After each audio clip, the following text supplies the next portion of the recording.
बिस्मिल्लाहिर्रहमानिर्रहीम। अस्सलाम वालेकुम नाज़रीन, आप देख रहे हैं वन टीवी यूट्यूब चैनल। नाज़रीन, हम अपडेट आपके साथ शेयर करने जा रहे हैं। उससे पहले गुजारिश है मेरे चैनल को सब्सक्राइब कर लें और वीडियो को लाइक करें ताकि हर नई आने वाली वीडियो आप तक बर वक्त पहुँच सके। नाज़रीन, आज कोटला अरब अली खां समेत गुजरात भर के तमाम हलकों में जो है वो सियासी सरगर्मियाँ जारी रहीं। मुस्लिम लीग नून के कारकुनान और अवाम बड़ी तादाद में लाहौर की तरफ रवाना हुए।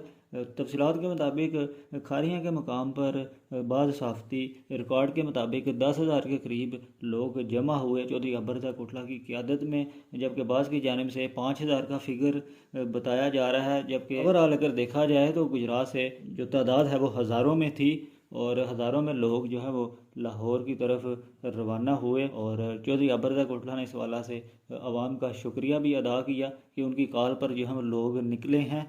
और आपके ख्याल में आज की जो सियासी जो एक्टिविटीज़ हैं उनके हवाला से आपकी क्या राय है, कमेंट बॉक्स में ज़रूर आगाह करें। अगली वीडियो तक के लिए दीजिए इजाज़त। अल्लाह हाफिज़।